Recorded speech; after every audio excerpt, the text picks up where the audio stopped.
की क्रांति में जो शहीद हुए हैं तो सबसे ज्यादा मुस्लिम भाई हुए हैं। उन्होंने देश की तरक्की में, डेवलप में सबसे ज्यादा योगदान मुसलमान भाइयों का है। ये हमें लड़वाने का काम करते हैं।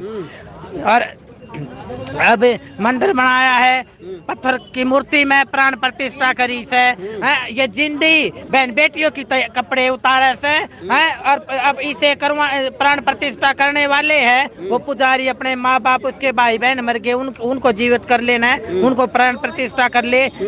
पुलवामा हमला या 44 देश के जवान शहीद हो गए, उनमें किसका हाथ है सबको पता है देश को कि भाई उसका में किसका हाथ है। जब सत्ता परिवर्तन होगी हर मोदी सलाखों के पीछे होगा।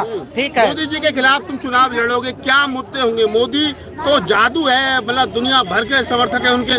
आप किन्नर समाज से आते हैं, आप जब चुनाव लड़ोगे तो मुद्दे क्या होंगे आपके? मेरा तो मुद्दा होगा रोजगार, एजुकेशन है, हर 100% आरक्षण है। हमारे मुस्लिम भाइयों को भी आरक्षण मिलेगा और जो SC ST OBC के जो पढ़े लिखे युवा साथी और बहन बेटियों को एजुकेशन बिल्कुल फ्री होगी। और इन RSS BJP वालों ने क्या किया है, एजुकेशन पर 18% GST लगा दिया, दवाइयों पर GST लगा दिया, नमक कर अंग्रेजों ने लगाया था लेकिन इन मनवादियों ने लगा दिया।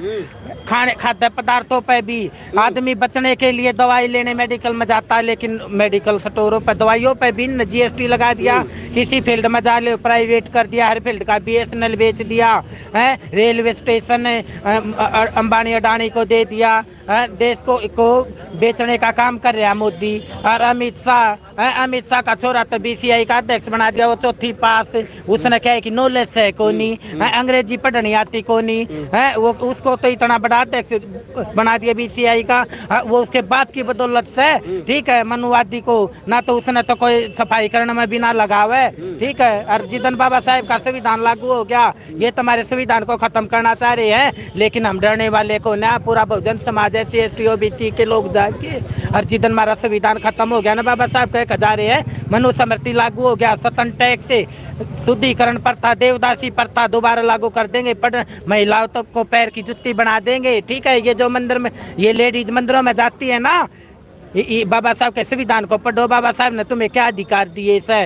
ठीक है, अगर बाबा साहब संविधान में तुम्हें पैर की जुत्ती से तुम्हें सर का ताज बना दिया, आज महिला प्रधानमंत्री, राष्ट्रपति, CM PM, डिप्टी कलेक्टर जो कुछ है बड़ी बड़ी पोस्टों पर बाबा साहब के संविधान की वजह है। आज ये जो 2 स्टार 3 स्टार ये लेडीज जो धमकी देवती बहन को, लड़कियों को पकड़ कर जबरदस्ती तगेर कर ले आई है, ये सब बाबा साहब की देन है। ननू बिना बेरा ये जो 2 स्टार लग रही, किसकी बदौलत लग रही है। अच्छा, एक बात बताइए, आप जब चुनाव लड़ोगे मोदी जी के सामने, बनारस लोकसभा क्षेत्र है उनका, तो कोई पार्टी से आपकी बातचीत हुई? किस पार्टी से लड़ोगे? मेरी किसी पार्टी से बात नहीं हो रही, मैं तो आजाद आऊंगी। ठीक है, आजाद आऊंगी, मेरा पूरा समाज मेरे साथ से।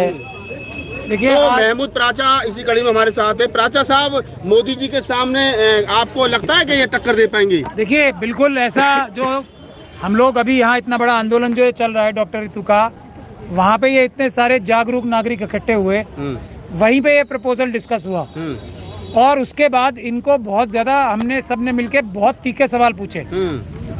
मोदी जी तो किसी प्रेस को फेस नहीं कर पा रहे थे, अभी हमने प्रेस के सामने ही सबसे इनसे इतने तीखे सवाल पूछे और उनके सबके जवाब इतने जबरदस्त दिए। हमने सबसे पहले ये पूछा इनसे कि आपकी डिग्रियां क्या है, अब आप पूछ लो इनसे।